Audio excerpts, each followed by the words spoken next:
Hey, peace, family. I just came across this video here on CNN.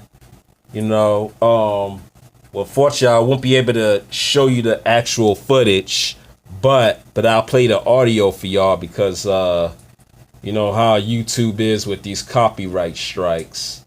The other video that I showed y'all before with the mermaids, I got a little. It wasn't a strike, but it was a little issue with that. They just not gonna show it in New Zealand. You know what I'm saying? That was the email that they sent to me. So yeah, so with CNN, I would definitely have to be careful because you know how they are. But anyway, I came across this video where Joe Biden, he was interviewed and he was saying he was prepared for Kamala Harris coming at him. But I'm gonna go ahead and play it, and I will give y'all some commentary after I finish playing it. All right, here we go. I was talking with you and Jill that you were expecting to have a target on your back, but the intensity of some of it. Did you see the questions about your past positions from the perspective of race being as relevant as they are? No, and I don't think they're relevant because they're taken out of context. What I didn't see is people who know me. I mean, they know me well. It's not like if somebody just came out of the blue and didn't know anything, but it's so easy to go back 30, 40, 50 years and take a context and take it completely out of context. And I mean, you know, I get all this information about other people's past and what they've done and not done. And, you know, I'm just not going to go there. If we keep doing that, that's, I mean, what we should debate is what we do from here. For example, this whole thing about race and busing. Well, you know, I think if you take a look, our positions aren't any different, as we're finding out. With Senator Harris, who said she sees it as a tool, not a must in all circumstances. Yeah, well, look at my record. I don't think busing is about policy, Mr. Vice President. No, it's not. I think it was about principle. When you look back at your record on it, you were not in favor of busing. It was a different time. There were different applications. Why not just own it and say, I was against it, but now I've changed? I was in favor of busing that was de jure busing. That is, if a court ruled that there was a law passed or circumstance that a county, a city, a state did that prevented black folks from being somewhere, then that's wrong. You should bus. I even went so far in the middle of that busing controversy was saying I use helicopters. That was necessary to make the point. And we really got coming soon too. In a town meeting that got very hot. But what the issue is now is, for example, and it was then, voluntary busing. We supported it. We supported it then. And by the way, Barack and I, as president and vice president, we provided money for voluntary busing if cities want to do it. I'm not questioning any of that. No, I'm saying that when you look back in the 70s, you said, I think busing doesn't work. It's an asinine concept. Well, by the way, you tried to pass bills. Busing did not work. You had overwhelming response from the African-American community in my state. My state is the 8th largest black population in the country as a percent of population. They did not support it. They did not support it. Look, the question is, how do you equalize education in every area? And I put forward the most aggressive plan to do that, and I've been pushing it for a long time. For example, in Title I schools at disadvantage. I propose we go from $15 billion a year to $45 billion a year. We should bring people in, have preschool from 3, 4, 5 years old before kindergarten. We should have, look, every child out there is capable, but they live in circumstances that make it difficult. For the time they get to school, they've heard 3, 4 million fewer words spoken. They're at a disadvantage. I totally accept all of it. Look, that's number one. Right now, 65 out of 100 jobs in a study I did for the president point out you need something beyond a high school degree. So what are we doing? We're sitting around here as if it's an insoluble problem. I get it on the policy. I never have viewed the busing back and forth in that debate as about policy or application of how to affect civil rights. It's about consistency and proving if you'll be better than what we're dealing with now in the White House, which is people won't tell the truth about things. If busing didn't work, then it made sense that you weren't for it back then. But why say you were for it? Well, why not just be straight about it and move on? Because there's 3 different pieces. I was for voluntary busing. Number one, I was for busing where the court showed that, in fact, a legislative body took an action preventing black folks from going to a school. That is de jure, I know you know, de jure segregation. The difficult piece is, this is 50 years ago, people don't understand the context. The third one is, do you have an administration through their non-elected officials, the Department of Housing, decide every school should be equally balanced across the board? That's a different issue. And the way to deal with that problem is what I did from the time I was a kid. I got out of school, I got out of law school, came back, had a great job, became a public defender. I fought for putting housing in low-income housing in suburbia. I talked about eliminating redlining. I talked about school districts should be consolidated in ways that made sense. So, in fact, why didn't you fight it like this in the debate? In 30 seconds? Hey, what happens most in a debate, Mr. Vice President? People blow their time cue. You're the only person I've ever seen on a debate stage say, I'm out of time. Well, we never had a place where you have 30 seconds, man. What I didn't want to do is get in that scrum. Do you think the American public looked at that debate? Take me out of it. I thought, boy, I really like the way that's being conducted. They're really showing themselves to do really well. Come on, man. But they're going to come after you. Sure, they're going to come after me. Were you prepared for them to come after you? I was prepared for them to come after me, but I wasn't prepared for the person coming at me the way she came out. She knew Bo, she knows me. But here's the deal. What I do know, and there's the good and the bad news, the American people think they know me and they know me.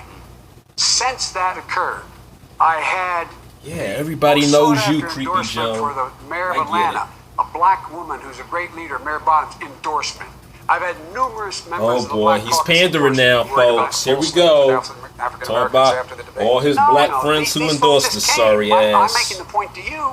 I don't see it. Joe. People know who I am. I don't believe there's anybody out there believes that I have anything other than a keen and consistent interest in making sure. Yeah, the people under 40 know who you are too, and they don't give a fuck about you. Did you rewatch especially us black folks under 40. No, I didn't.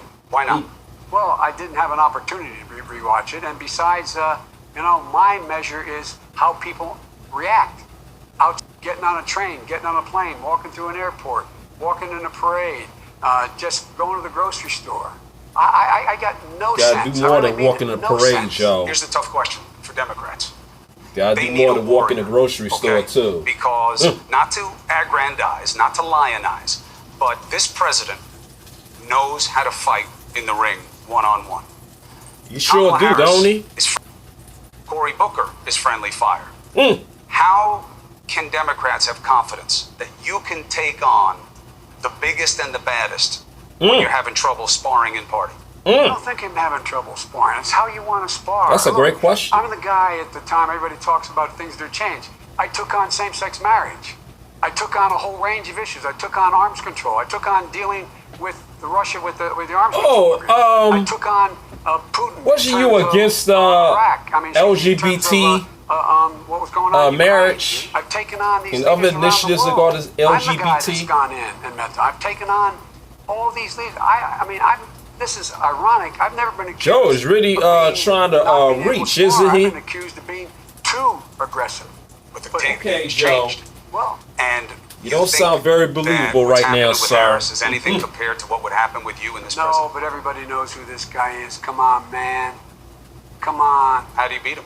I beat him by just pointing out who I am and who he is and what we're for and what he's against. This guy is a divider in chief. This guy is acting with racist policies. This guy is moving to foment hate, to split. That's the only way he can sustain himself. Nothing about him But worries nothing you? of the economy, right? Well, sure it worries me in the sense that I'm looking forward to this, man. You walk behind Nothing me about people still struggling Come here, man. from paycheck to paycheck, right? You know me too well. Trump may tell you the economy is great, but you can hit Trump back. Well, we still have people out here struggling day to day, He's the bully paycheck to paycheck. You know what I'm saying? He's the bully used to make fun of ADO us West and being give a us third permanent and I'd smack him underclass, out. we could discuss But this is that not- in order to but combat Trump I think the American people want idea of a great president economy. who has some dignity, who has a Lord value have set, mercy. who is Don't have me actually run for trying to president. restore the soul of this country. So when Don't I turn have on me the run for television, I look president. up and the kids say, I'll "I wanna sweep be like all of that y'all guy, out. that woman." They're domestic sweep agenda all of items y'all I want to take through. But you have made a big point. They don't want of to saying consider the slave as threat president here with anyway. the current nation is abroad. What exactly bothers you abroad? What bothers me abroad is, look, The idea that we can go it alone with no alliances for the next 20 or 30 years is a disaster. How are we going to deal with stateless terrorism without doing what I've been able to do? Hey, Bush Jr. tried to do that. 50, 60 nations to take it on. I come out of a generation where we were trying to be the policeman of the world. We can't go. I agree with you on that, Joe. Allies. He is absolutely dissing them. He's embracing thugs. He's embracing Kim Jong-un, who is a thug. He's embracing Putin, who is a flat dictator. He's embracing the ADO West are not threatened by Kim Jong-un's and Ahmadinejad's and I mean, come on. He says he's whatever got so-called more money for world defense leader that y'all because of his call tactics. thugs. Oh, come on, man. Yeah, that, Let me stop something here. NATO thing. Hold on, ADO West family. I just had to stop it here. Have you noticed that every time they call somebody a thug, it's either a black or brown person or a leader in a black and brown country? Think about it. Kim Jong-un is a thug. Ahmadinejad is a thug. Putin, well, Putin's not really considered a thug. They won't go so far to say that, but I mean, but but you know, colluding together. the hack the elections back in 2016. You know, come on. I mean, they're really trying to play us stupid here, like we're retarded. I just find it so funny. Now, the only thing Joe Biden made sense on was the fact that we shouldn't be the policemen of the world, and the fact that we need allies in order to fight other countries. But the thing is, if a country hasn't done anything to hurt us, then why are we at war with them? You know, another thing Joe Biden and most of these other candidates don't talk about, shutting down these military bases in various countries around the world or across the globe. You know what I'm saying? That's another thing I don't hear any of these candidates speaking about.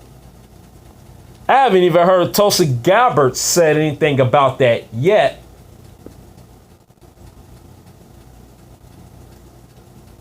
And we ain't even talking about reparations for ADOS. Oh, they ain't gonna touch that. They're gonna do anything. Now, the only thing that can happen is that Marianne Williamson could force that issue back into the fold. The only thing that would happen is that some candidate, whether it be Kamala, Biden, whoever, shifted to another direction. Kamala already did it. Now, if Marianne brings it up again in the next debate, if she's allowed to get into the next debate, watch what happens again. Watch them cut it off again. That's the only thing they could do is cut that discussion off. And Biden think he has the support of most black people. I beg to differ on that. I don't think most of us is even digging Joe Biden like that. I don't even think half of the older folks are even digging Joe Biden like that. Most of the older folks that have been interviewed say that they are still shopping around. So black folks are not even the ones over 50 are not even fully decided as to which Democratic candidate that they're gonna put their support in, that they're gonna vote for. But we still have plenty of time. The primaries are not gonna take place until early next year. So, we still got about another 7 months before we get to the first primary. Yeah, they still got time. So they really got a lot of work to do, man. They're not catering to us at all. They're catering more to the immigrants. Why would you cater to a people that has a very small percentage of voting power? That's like catering to the LGBT community, in which they make up less than 5% of the U.S. population. You see what I mean? They don't want a person like me to run for president. They don't want a descendant of slavery to run for president. No, they don't want that, because see, what will happen is they'll shut the whole debate stage down. It'll shut the debates down. You know what I'm saying? It'll be too much of a problem, and they can't mask what they doing like they want to, the way they doing it now. But that's okay though. We have waited over 400 years to be treated as human, to get what is owed to us. And damn it, we're gonna wait another 400 years. But the thing is,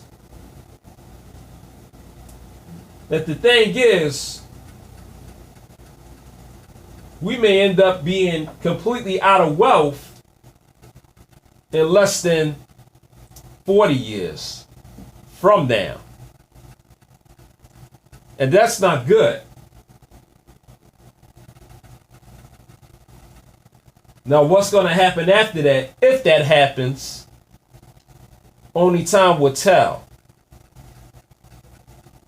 So this is why it's imperative that the fight for reparations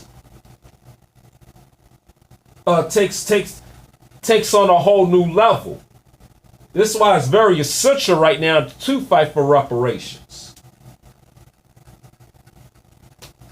Not just for us, but for the people coming after us, the generations coming after us, and even generations unborn.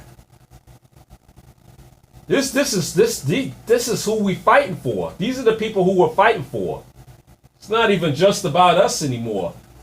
You know, these politicians, it's obvious that they don't care about us. They hoping that we go extinct like the dinosaurs. That's not gonna happen, because the Most High is not gonna allow that to happen. The way I see it, the Most High is unleashing all these natural disasters, inflicting these pale-skinned people with various diseases that they can't recover from, so on and so forth. Their population numbers are dropping, and have been dropping for the last 30 to 40 years. And it's because of what the rich white elites are doing. What the rich white elites are doing is trying to create a slave population, a docile population. That's not going to be easy. You might get enough docile to that tone of music, let's say. So yeah, I'm gonna finish playing the rest of this interview, cause well, you know, Joe Biden, Kamala Harris, and the rest of them are not gonna say anything about that. But I'm gonna play along the rest of it. Here we go. Let me put it this way. If he wins re-election, I promise you there'll be no NATO in 4 years or 5 years. You think there'll be no more NATO if he's re-elected? Look, I went to the conference that we have. It's called the Verkunda Conference. The first speech stood up. The former chancellor of Germany stands up. She says, we have to go it alone. We can't count on the United States. Why did we set up NATO, Chris? So no one nation could abuse the power in the region, in Europe, that would suck us in a way they did in World War I and World War II. It's being crushed. Look at what's happening with, while Putin is trying to undo our elections, he is undoing elections in Europe. Look what's happened in Hungary. Look what's happened in Poland. Look what's happened in Moldova. Look what's happening. You think that would have happened on my watch or Barack's watch? You can't answer that, but I promise you. North Korea, the idea of reaching out. President Obama, Vice President Biden do more than that. The Republicans used to whack you on the head. You can't be nice to people who are our enemies. Hasn't this president done what you wanted to do by reaching out to Kim? He did the exact opposite. He gave Kim everything that he wanted, legitimacy. He gave Kim, he ended our relationship as a practical matter with South Korea and Japan as a united front and let China off the hook. He put us in a position where we say, by the way, I love the man. I know what he's doing. He hadn't done a thing. He hadn't done a thing. Kim Jong-un. And what have we done? We've suspended exercises. Look, I come out of the arms control era. Guess what? There's two ways you do this. You work or you defend.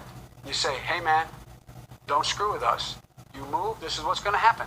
This is going to happen. But in the meantime, what you do is you deal with your, and also those who aren't with you. Do you think China wants any part of North Korea becoming a nuclear power? So what do you do differently with North Korea and China?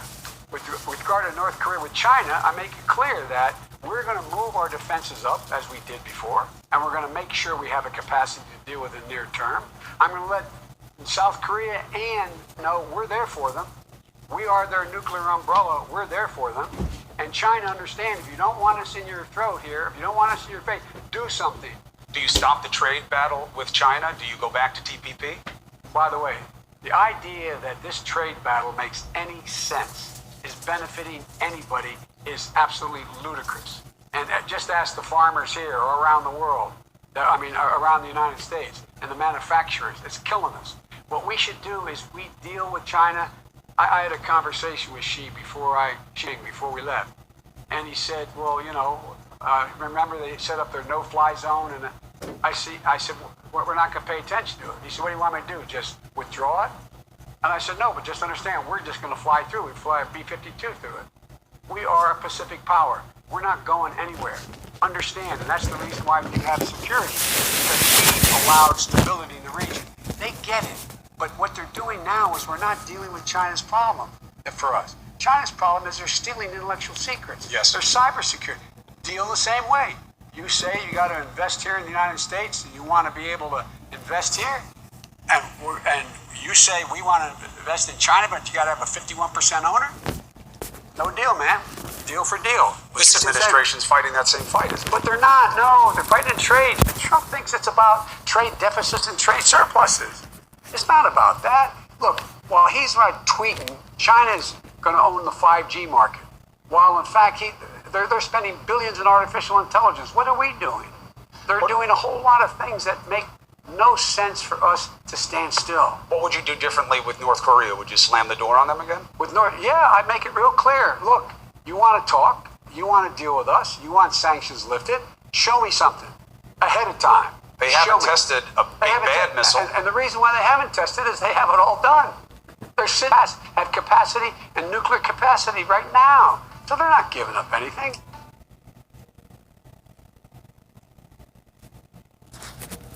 Oh.